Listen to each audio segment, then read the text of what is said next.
So today we will discuss few more instructions of this architecture. Note that we are considering RISC-V architecture. Okay, RISC-V is new standard which is open source. It means and it's a royalty free. It means that you can use it in your implementation. Okay, so there are plus things about it. Plus things is that I mean, a lot of experimentation can be done, and it's going to become very popular. So it will help you in your career. That's a plus thing. The minus thing is that not many resources are available. There are not many books available on this topic, right? And so I'm struggling in some sense to get right books and literature, right? For example, this book which I'm following by Harris and Harris. I wrote to the author, and they told me that they are still in the process of writing the book. So, but there are PPTs available in their website. So I'm using some of the PPTs. And Patterson-Hennessy book anyway is very good, but it goes into a little high level. Anyway, I'm picking it up from whatever sources I can get from internet. Okay. All right. So let's move ahead. In the last class, we studied the following instructions. Okay, we have studied mainly instructions. I'm sorry about addition, subtraction, and addition immediate. So this kind of instruction we studied, and we have studied also a few concepts of the architecture, right? And we have seen that there are 6 instruction formats. Okay, and note that the instruction size is fixed, which is 32 bits. Okay, unlike Intel, where instruction sizes also change. So this makes life very simple. If you look at the opcode are in the field 0 to bit 0 to bit 6, basically 7 bits for opcode, and then destination register or destination field or RD, which corresponds to destination register, or something here like immediate field or constant field, which actually gives destination. Okay, similarly, there are registers, 2 source register fields, the RS1 and RS2 is also fixed. Okay. And there is, of course, an instruction where 20 bits are used as a constant field or immediate field. But overall, is a lot of thought has gone to design of this, and it's very neat, and that makes life pretty simple for us. Okay, so today we'll study load and store. Yesterday we have seen that, but we'll revise it because very important. Load instruction is essentially to bring a word from memory to register. Okay, so W stands for load word, and L stands for load. So basically we are loading a word where we are loading RD, which is destination register, which is specified, from where we are loading it from a memory location that is given by a register. There are registers in microprocessor, and one of the register we can use as a base register. Now into that base register we are adding offset. Okay, and then whatever address we get, that memory location we go and read the word and bring it to register. So basically base register plus offset gives us the address of this, gives total address or address of memory or memory location, and from there you read 32-bit word and bring it to some register RD. This we studied last time. It's simple. Okay, and calculation is as follows. See, obviously this offset, I mean, if you have to bring, you have to in the instruction, if you have to have 32-bit address of memory, then you need 32. Then you need 32 bits to just represent memory, because address space is 2 raised to power 32 minus 1. So if you have all 32 bits for directly giving the address of memory, then the instruction will not have field for anything else, right? So that's the reason we use registers. Plus, of course, base register usually give where the program or something starts. So for example, you have array of say 50 elements. So the first element of the array, or A0, for example, will be given by base address. And then you can use offset, to access next element and so on. Okay. So we add to, say for example, if the instruction is LW T1 4 S0, the S0 is register which is treated as a base register. Okay, and then look at the contents of S0, add to that 4. So contents of S0 and 4, that gives the address of the memory. And then you then microprocessor will go to that memory location, read the word, right? Because we are reading words, it's all 32 bits, and bring into register. All right, all right. So any register can be used as a base for the base address.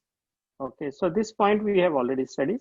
Okay, now one thing that people often get confused is, about little endian and little endian notation, right?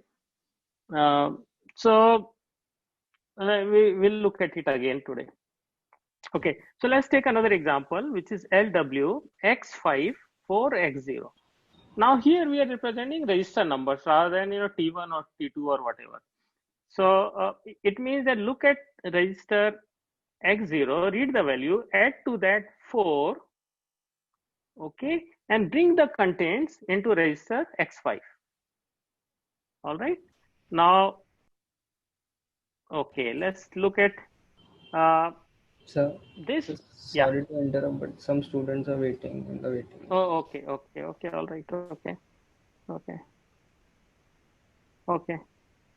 Sorry, it's my problem. So maybe tomorrow we will not have this. And please also try to come earlier. All right. Okay. Yeah, thanks. All right. So let's look at this memory location, right? So this is a memory, and then it's starting from 0, 0, 0, 0. So this is 0, 0, 0, 0. This is actually 8 bits, right? So this is a word. Okay. The word will have, the word size is 32 bits. Okay. And each byte is of course, 8 bits, right?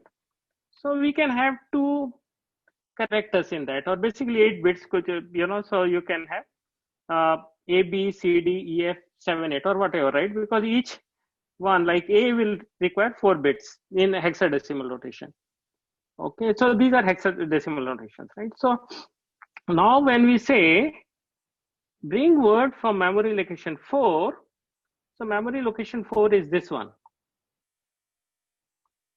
Okay, now it is the starting location or the starting address of the word.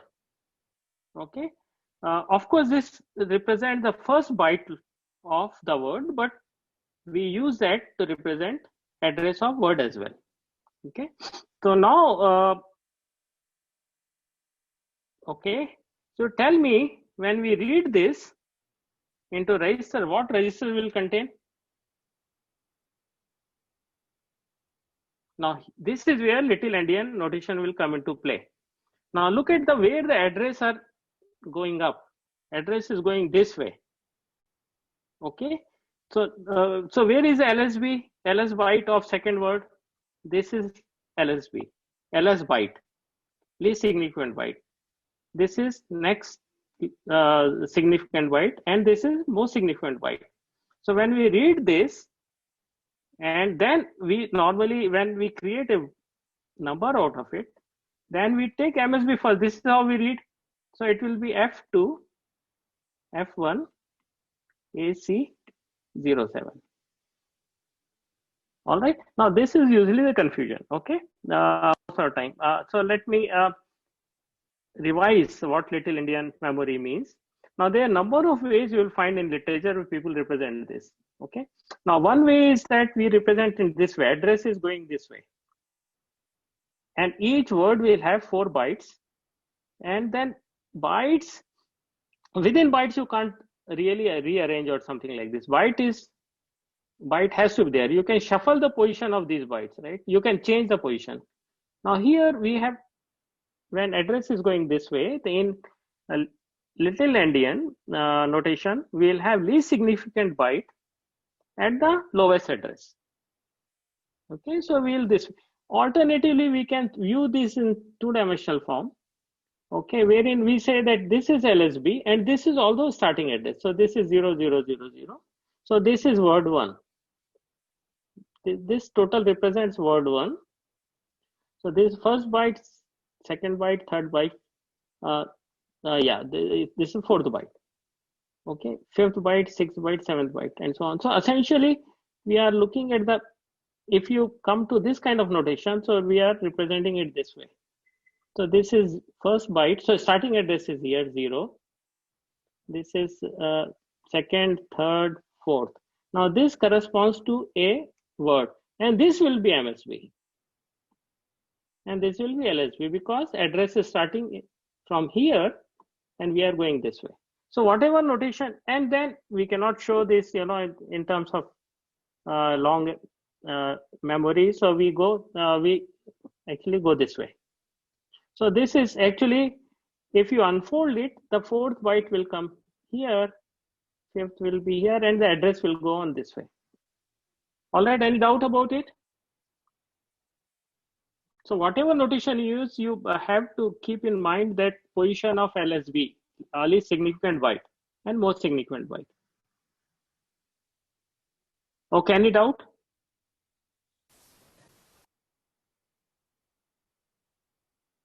Okay, all right. So yeah, anybody has any doubt about this notation?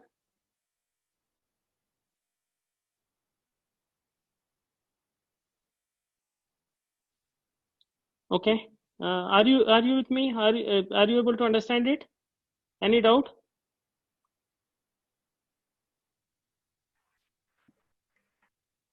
Yes, no?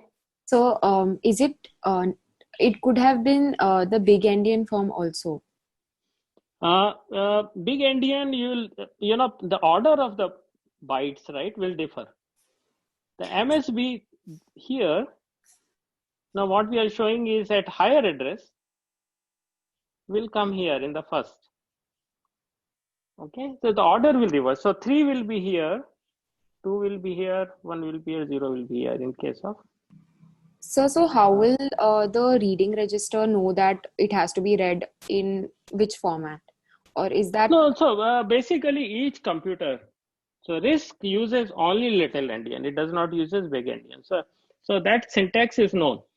That semantics is known. Syntax and semantics both are known to the CPU or control unit. So it will do the manipulation, right? So within a computer, you cannot use two notations. Most of the machines today use little endian. There are still some machines that use big endian. Okay, and then when we transfer data from one to another, then we should know that. Okay, so RISC-V is little endian machine. So this semantic syntax is known. All right, so let's move ahead. All right, so now let's take this example. This is load word, int A100, so this is C code, right? And then G, you're assigning value H plus third element of array A. Okay, this is array A, and it has 100 elements. Okay, and you are adding third element of that to some H. So how will you represent this in RISC-V assembly? Okay, so now you will have to first look at where the base register is. So we say that base register X13 will have address of where array is starting. Okay, that it will know. So array is starting from here. So this is 0. Second word will be 4 bytes away. Third will be 8 bytes away, and so on. So we will start with, so this address, base address, of the array is known, right? So it is in x13. Okay, so what we are doing now, we are getting third element of this array. So this is first 0th, first, second, so this will be 0, 4, 8, 12. I'm sorry, so this will be 0, second will be start from 8, first will be start from 0, first, second is 8, third is from 12. Okay, so for third word, okay, which is 12 bytes away, so we'll have displacement of 12. So this is actually fourth element, A0, A1, A2, A3. So this is A0, A1, A2, this is A3. So A3 is starting from location 12. Okay, and so we read this word. Okay, so this is how, so we, whatever contents are there, we are moving to X10. All right, and then we are adding to X10, okay, value of H, which is there in X12. Now, we are assuming here that X12 contains value of H, otherwise we could have brought in from memory as well. And we are bringing all this to X11, which is nothing but G, represent G. All right. So, all right, this we have already seen. Any question? Sir, if H's value was stored in memory, then would we have another instruction, or would we directly access? Yes. So right now I am assuming the value of H has been brought in from memory to register. Okay. Okay, it's available in register X12. I mean, there, I am sure we are not written the complete program. So if you write the complete program, we'll do later. Then you'll have to bring the value from memory to register, because the register in the beginning will contain nothing. Or it could be also part of the program wherein, because of previous instruction, this particular register, which is X12, contains value of H. All right. So, but if H was brought in from memory at right this point, or would it have been already stored in a register for sure? So right now I am assuming that this value is there in the register. Okay, sir. Now, how this H value has come there, that could be, I mean, you'll have to write the complete program and see how, whether it is there by, say, for example, you could say add 2 registers and then bring the value to register to X12. And because that's how the syntax of the program is, right? One of the, so it totally depends. If there is also possibility, we would have brought in from memory, because we don't know what H is at this point in time, right? So we are just, this is just for illustration purpose. All right, so we'll see. I mean, obviously H, right in the beginning, register cannot contain value of H. So some instruction would have been executed before to get the value of H to that particular register. Okay, all right. So now load word, this instruction has the format of type I, where I is immediate. Okay, this is off field, this RD. Okay, RD is nothing but we are bringing the data from some location to register, right? So this represents something that we'll bring in. And RS is base register here. And then this function 3 along with op field defines this operation load LW. Okay, and this is immediate field, all right, which is nothing but offset that we define. Offset that we define, all right. So now we use 12 bits of offset. It means that offset, 12 bits to represent offset, means that 2 raised power 12 minus 1 could be the offset value. And of course, register value, base register has 32 bits, right? So that is base, and into that we can have some displacement, which can be represented by this. All right. Similarly, we have a store register instruction, store word instruction, which is exactly similar. So example is as follows: store word. So we are storing into memory, right? So there is a register set, and from there one register is specified as, which is T6 here. So T6 is, let's assume this one. Take the value and store in a memory some particular word, and the location of that will be given by this register, contents of this register plus 44. Okay, now content of register 0 is 0. So this basically at location 44, you store this word. All right. Had there been any other register, then we would have read that value and added to that 44, and then we would have got the effective address. Now note here, the instruction format is changed. Earlier we had I type, now here S type, which is slightly different. Okay. Now we will look at how these instructions are designed much later, if time permits, right? Because it's a lot of theory has gone in, and there is essentially the work was done by one PhD student in Berkeley. I will forward his thesis to you. If you're interested, you can read that. That thesis talks mainly about the design aspect of instruction set.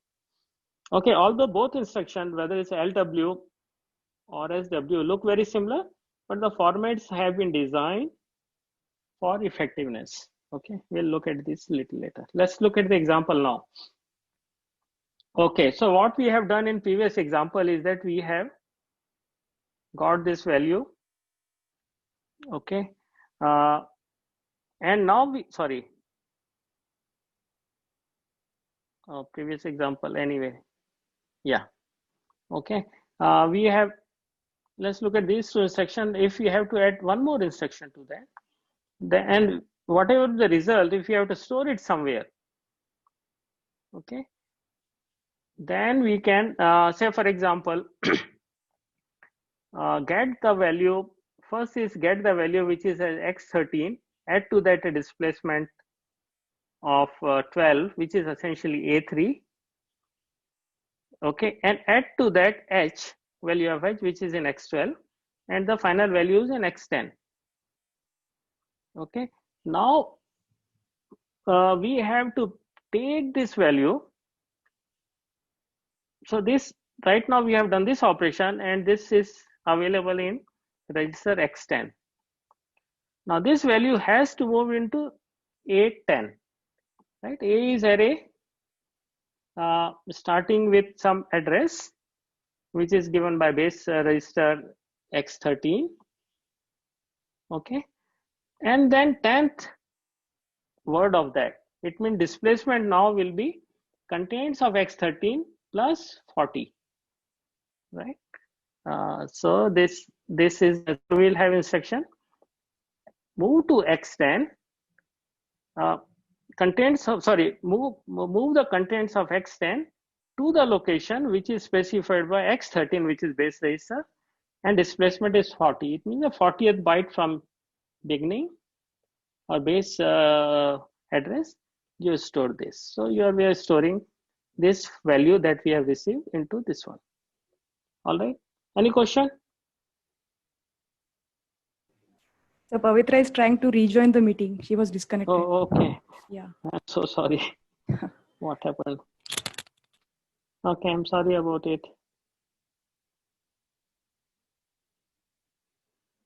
Okay, I will disable this feature.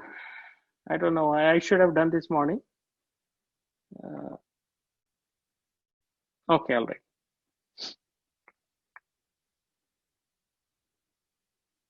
All right, so this is it.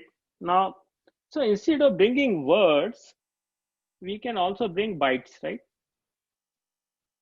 So what we have seen in load word and store word, we brought the word into register and stored the word into memory. But we very often manipulate in bytes. Okay, so can we bring byte also instead of whole word? Yes. Okay, so these are the two instructions: load byte and store byte. Load byte, when we say load byte, then address of that byte is to given, and we know that RISC is byte addressable machine. It means that we always address a byte. Of course, in the last section we brought the word, because the word address then we assume is starting with the first byte. Okay, so let's look at the example. load byte LB. Now, where we have to load X10, location is that X11 is a base register, and then third byte, basically third byte from the value or from the location given by X11. Okay, so basically we'll have to take the base value here, base register value, add +3 to that, that gives address, and from that address in memory, okay, let's assume this is a particular byte, bring that byte, not word. Let's assume that if we have a word here, then we'll have to be respective byte, third byte into register X10. Okay, now question is that we have brought only one byte and register is of 32 bits, right? Then what are we going to do with remaining bits? Then we are sign extending it. It means that look at the MSB or sign bit, and then rest of the bits we copy it with whatever bit we have, whatever sign bit we have, right? So if it is negative number, then this will all become 1 1 1 1, etc. Okay. Okay, now I will give you 2 minutes to do this exercise. All right, you are ready? Get your pen and pencil. You have it with you?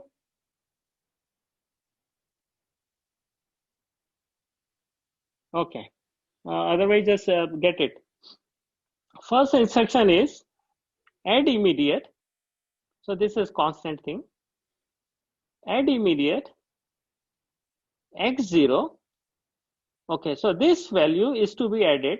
So this value 0x, that's hex value of 3F5 is to be added to x0, register x0, and bring this to register x11.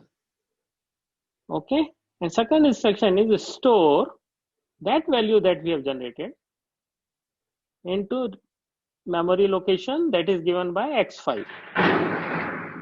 Okay, and third one is bring back from that location wherever we have stored. First, now note that is a byte here, first byte into register x12. Now the question I'm asking is what is the value in x12? Can you do it and give me answer in 2 minutes? Rahul, please try.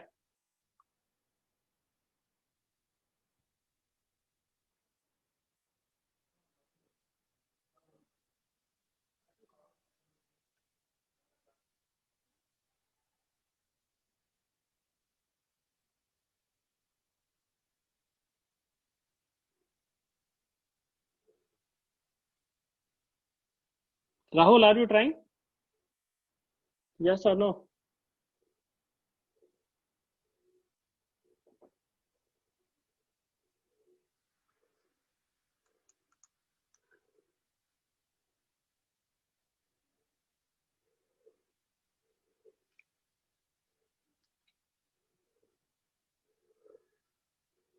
Okay, folks are trying. Anybody can answer?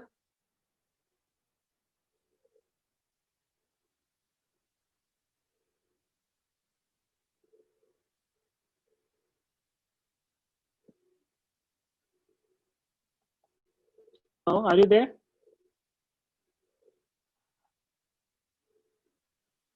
Yes, sir, we are here.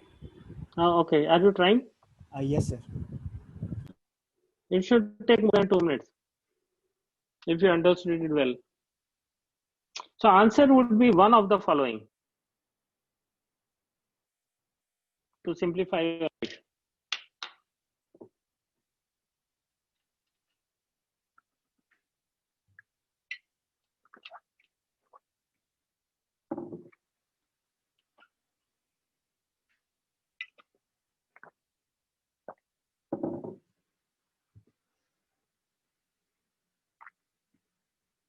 It's very simple.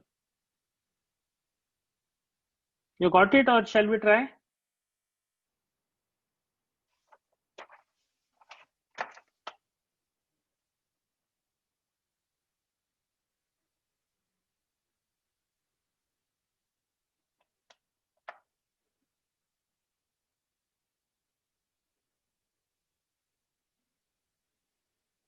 Okay.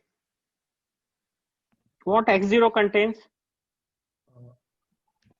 X0 contains 0. Okay.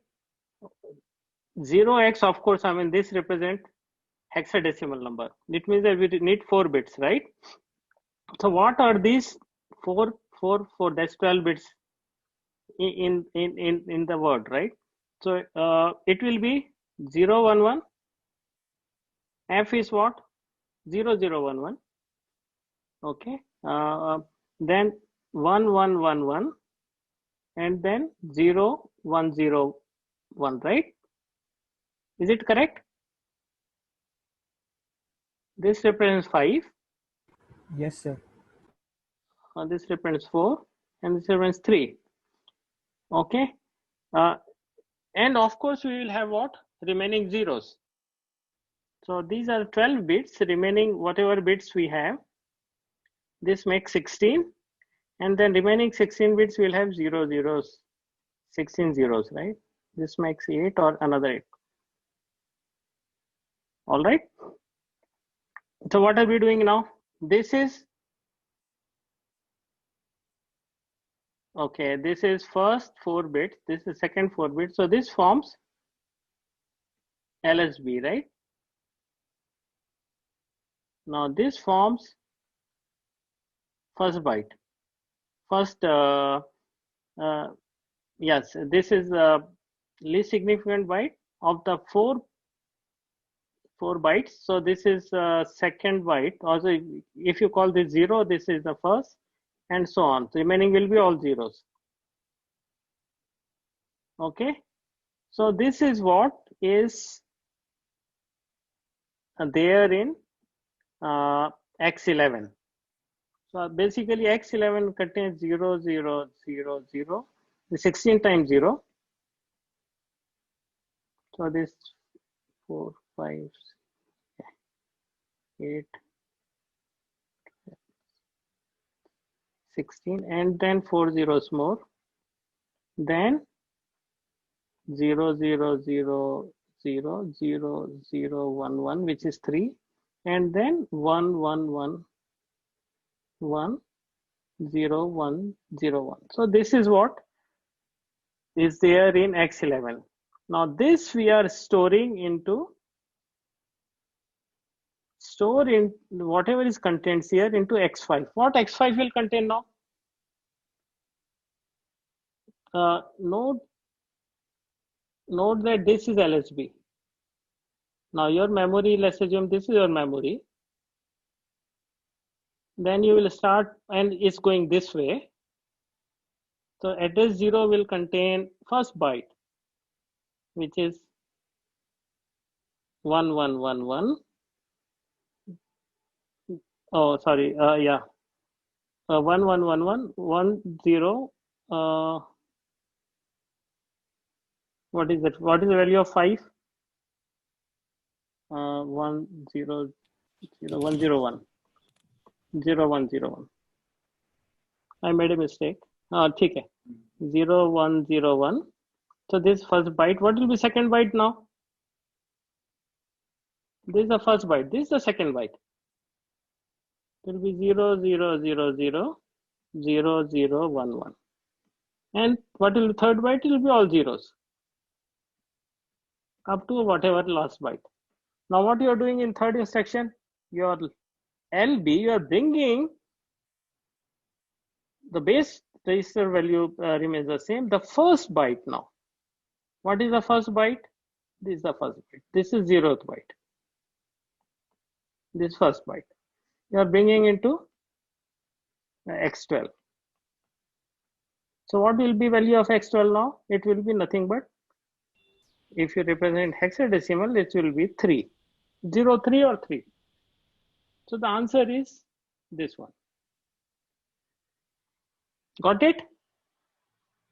Now trick here is only where you are storing and what are you reading. When you say that you are reading something, right, a byte, you can't store it from, read it reverse, right? You have to look at one byte is an atomic structure, or that cannot be changed. So whether you are doing little endian or big endian, you cannot change the order of bits within a byte. Byte remains the same. So now this is where most of people get confused, that now very few people could get the correct answer in this one, right? Until you think little deep. Okay, all right. So let's go ahead. Huh? Okay, again we are discussing registers here, and we have seen the registers are very fast, which is almost like 500 to 5,000 times faster than main memory or DRAM, which is main memory. Okay.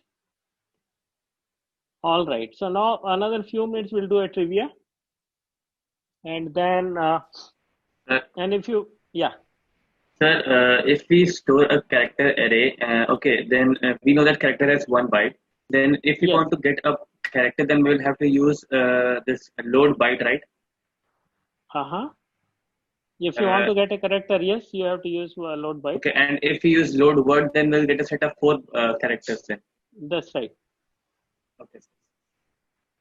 So you can write a program. I will send you a link for a simulator. You can write a program and see how it works. Huh?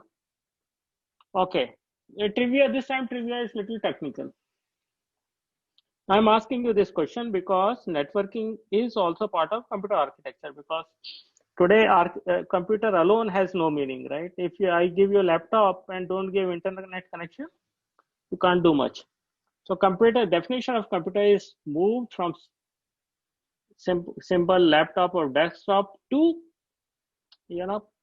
any number of connected, including data center or cloud, right? Okay. So networking becomes very important part, and good that you have studied that. So simple question to you is, Ethernet has and all of your machines have Ethernet. Okay, whatever laptop you're using, there is no other LAN technology today that's in use apart from Ethernet. Okay, modem, etc., that we used to have is all gone. Okay, so now Ethernet we are using, and Ethernet has a 40 bit of addresses. Okay, these are usually etched into the LAN card, or you can also program it sometimes, but it is unique. Every laptop in the world or every machine in the world that is connected over Ethernet has a unique address. All right, you know that? All right. And then we have IP. What you finally is running is IP, right? Ethernet is there to connect you at data link layer. So IP has 32 bits. Okay. The question I'm asking you is very fundamental, and that's often asked in interviews to check your understanding of layer 2 and layer 3, is that why do you need IP? When Ethernet has unique address, right? If each machine has a unique address, what is the need for internet protocol at all? Addressing is just to make sure that every machine has a unique address. That's it.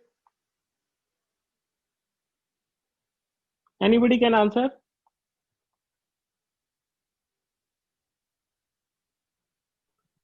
So IP is also used for addressing, like where is the machine?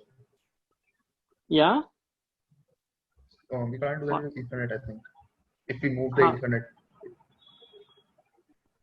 Right. So you can't design a protocol that will do routing between Ethernet connected machines without having IP.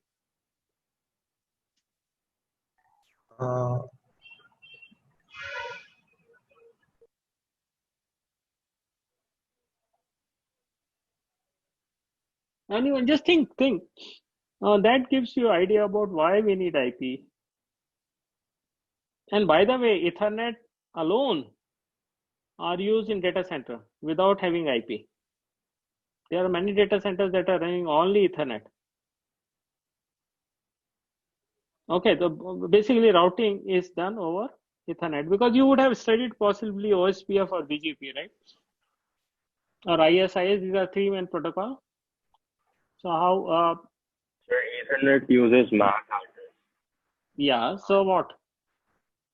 And to communicate over TCP/IP, you need IP address. That's it. Yeah, so what you are telling me is we use that way. But I'm asking you why? Why do you need IP at all? I don't need IP stack at all. It means your laptop will not have IP stack. Okay, only from Ethernet from my machine. Why can't I connect to your machine? Because then we will only be limited to LAN network. Why? Who says that Ethernet is limited to LAN networks? See, as long as address is unique in the world, then one can always reach me, right?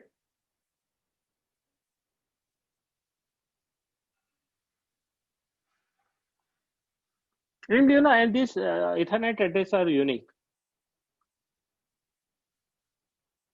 Okay, so answer, yeah. So along with being unique, IP addresses are hierarchical in nature also. Wow, So very good. that allows for routing in terms of the larger internet. Ethernet won't allow for such larger if they're unique and attached to a MAC address. Excellent, very good. Thank you. That's absolutely correct answer. Because it's a flat addressing, right? So my name is Ravi Mittal, and let's assume it's unique. Nobody else, right? And you want to send me something. How do you know where I am in the world? Right? So it means that whatever number of 2 raised to 32 or 2 raised to 42 elements are there, and how do you know where they stand? Where they are? So that's the reason we need hierarchy, right? An IP address is hierarchical that you would have seen, right? It's excellent, good answer, perfect answer. And now next question is that because this Ethernet addresses are not structured in particular way. So I have say 5-6 laptops in my home, and each laptop will have a unique Ethernet address, but not correlated. Could be very, very different from each other. Now in data center, you can have Ethernet address which you can fuse into, because you know those Ethernet addresses are you'll make sure unique only to the data center, and you can number them in such a way that routing becomes simple. Then can you use Ethernet for routing inside data center? The answer is yes. Okay, this was simple trivia.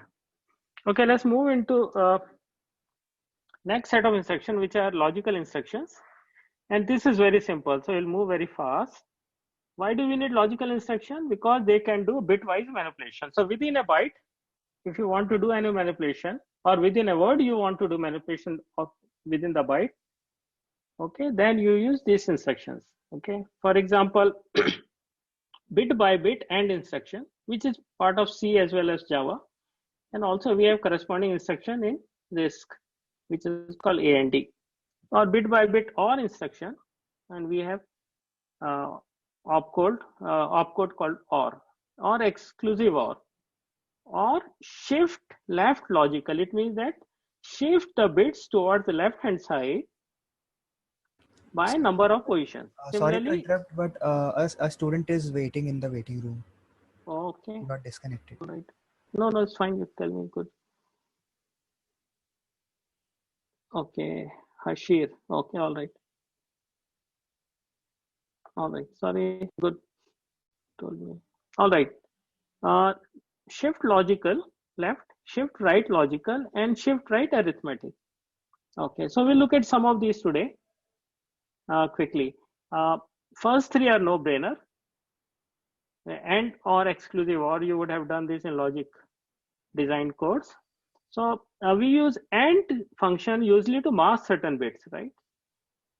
So if you have two numbers, say first is this number and second is this number, if you want to mask certain number of bits here, certain number of bits, then corresponding bit from to which you are doing AND operation, you can make it 0. So all these zeros will mask corresponding bits here. Okay, and then what you get is unmasked bits. Similarly, we have OR operation, which is to combine two fields, right? Okay, so this one number and second number, you can get a corresponding OR number, which is very simple. Or XOR you can do for inverting a number, not A. Okay, because -1 is nothing but FFFF, and then when you not and it XOR with it, then it becomes inverted form. Okay, so these are the simple example. This is the first 32-bit numbers, second 32 numbers is in register S1, this second is in register S2, and then you can do AND or XOR operations, which are very simple. So I don't need to really explain to you. Bit by bit, you can do AND operation. For example, this MSB you do AND, then you'll get 0. These both are 1, then you do AND is 1, and so on. So there's nothing unique about it. Okay. So instead of using both registers, okay, sometimes it's convenient to use constant field. Okay, so you take constant value, which is there in immediate field, and you can do these operations. Okay. Now, one thing you will have to notice is that what is the width of this? How many numbers you can actually represent? And generally we use 12 bits because this instruction, whatever instruction we are using here for AND, that will have only 12 bits reserved for this immediate field or constant field, right? So anyway, so look at, for example, let's take one example. AND I, ANDI, bring into register S5, do operation, AND operation between contents of T3 and contents of and constant, which is -1484, right? So 1484 you can is shown here in 2's representation form. You sign extend it because you know whatever fields are left out, bits are left out, you'll have to sign extend in this way, and then you can do the operation. All right. Any question?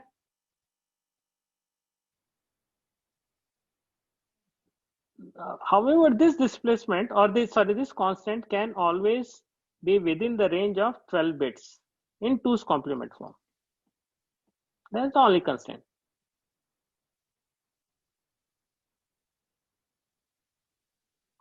Okay, so this -1484 will be here A34, which is nothing but this one. This is A, this is 3, this one 4.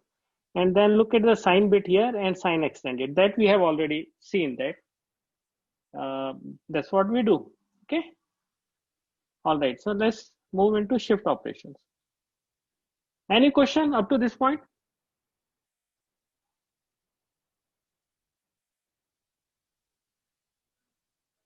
Yes or no?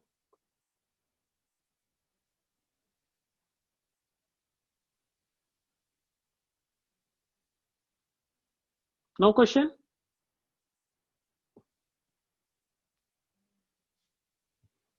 Yeah, are you there? Yes, sir. No, sir. I think it's Yes, clear. sir. It's simple, right? So let's move on. Now we have operations which are shifting bits right or left. Okay. So first is SLL, which is shift left logical. Second is shift right logical. It means that we have, so this is a say word, 32 bits word. You'll have to move bits towards left side. Okay. When you do shifting towards left side, MSB will be lost. And then you'll have to make bits enter from other end. Okay. So what we do here is that whatever bits are lost is lost, and but we'll put zeros here. Suppose we shift it by 1, then put 1 0. Shift it by 2, put 2 zeros here. All right. Similarly, moving shift right logical. We'll have to move in this direction. So LSB will be lost, but from this end you'll have to put its value 0. So these are the two operations. Third is shift right arithmetic, that we'll see. Okay. Symbol here is 3 arrows which is pointing towards right. Now the format of this instruction is of R type, and shift amount is lower 5 bits of a register. Because, see, we are trying to shift on what? Shift on this register that has only 32 bits, right? So maximum shifting that you can do is up to 32 bits, 32, actually 31, 0 to 31. Because if you shift it by 32, then you get all zeros, right? Because all the values are lost and then zeros are entering from this side, it will become all zeros. So there is no meaning. So you have to, maximum you can shift is between 0 and 31. Okay, so it means that we need only 5 bits to represent how much to shift, because 2 raised power 5 is 32. Simple. So, and that will be shown in one of the registers. The shift amount will be in register, say RS2. Let's assume, right? Okay, all right. So now let's take example. We are doing SLL, shift left logical. So load 0x4 into T2. Now when do addition of these two, you get 0x4, or basically 4. And value 4 comes to register T2, 4 of 10, okay? And then T1, you have value A, which is nothing but 10 of decimal, okay? Now, what are you doing now? Shift T1, T1 is this one, 0xa, by how many values? Look at this register, which is T2 register, and consider only left 5 bits. Okay, so now we know that it has 0, 0, 0, 1, 0, 0, and there is one more bit here, which is 0, and because all are zeros here. Okay, now look at the first 5 bits, which is nothing but 4. Okay, it means that now move value of T1 by 4. So T1 is here. T1 is here. So T1 is 1010, which is A. Now move this by 4 positions. Okay, all right. So and T2 is of course 4. So when we move it by 4 position, 4 zeros are added from here. And as a result of that, the value of this register T0 becomes multiplied by 16, right? So it becomes 16 times 10. So for multiplication, we always shift towards left. Okay, this you would have already studied. Similarly, we can shift towards right. Okay, now when we shift bits but towards right, do we also divide? Does it work always? Example No, is sir. exactly, huh? No, sir, it does not work always. Yeah, it will not work always, right? Because if it's an odd number, it's an even number, it will work. Then if odd number is the LSB is 1, then that value of 1 is lost. Okay, so this is not exact science. When you write algorithm, please note this. Okay, so now let's try SRL on a negative number. Okay, so this is a negative number, -4, and we are right shifting it by 1 position. So this is a notation that we are using, right? So -4 in 2's complement form is 1100, and you shift it by 1 towards right. So this 0 is lost. So you will have and you will enter 0 from here. It will become 0110. So this is 6 of 10. 6 of decimal 10, right? Number 6 number. So which is not correct. If you want to divide, even if it's an even number, then the division result is wrong. Okay, assuming that other conditions are met of division, right? So that's the reason we use arithmetic shift. So in arithmetic shift, what do we do is when we shift towards right, instead of entering zeros from the right hand side, we look at the MSB of corresponding data, which is sign bit. And then instead of inserting 0, we insert the sign bit. If 0, then 0, otherwise 1. So, all right. So when we do this operation here, -4 of 10 shifted by 1, so it was 1 1 1 1 1 0 0 shifted by right arithmetic right shift by 1. So this becomes, so this 0 is gone, and then one extra 1 comes because we will replicate this number. I'm sorry, this number MSB. So this MSB is replicated here, so it will go 1 1 0. So answer here is now correct. Okay, so this will work for even number, but for odd number it doesn't work. The answer, you do this operation, that's a arithmetic shift right arithmetic, then you will get -3. So it doesn't work. It's exactly same reason as we have given it earlier. So it fails for odd negative numbers. Clear? Now instead of defining the shift value in register, we can use immediate field, right? So for example, SLLI, shift left logical intermediate, immediate, take T1, shift it by 23 positions, okay, towards left, okay, and then you get the result, right? So this 23 is not in register, but we are defining it as part of instruction. Similarly, we can define SRLI, shift right logical immediate, okay, or arithmetic shift also we can do with the value given here. Simple. All right, so there are some examples given here. Please go through it by yourself. Okay.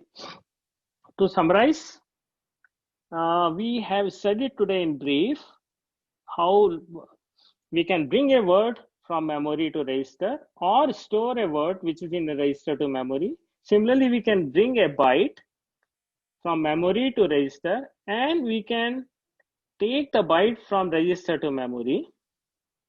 Similarly, if we want to load the data to the upper side of register, because what we have said is we will bring the data, when you do LB, you bring the data and store that in lower bits of register, right? If you want to do it in upper bit, then there is an instruction for that. And that both these instructions are used for some kind of manipulations. Okay, and then we have studied logical operations, and also we have studied logical shift instructions. All right. So that's all for today.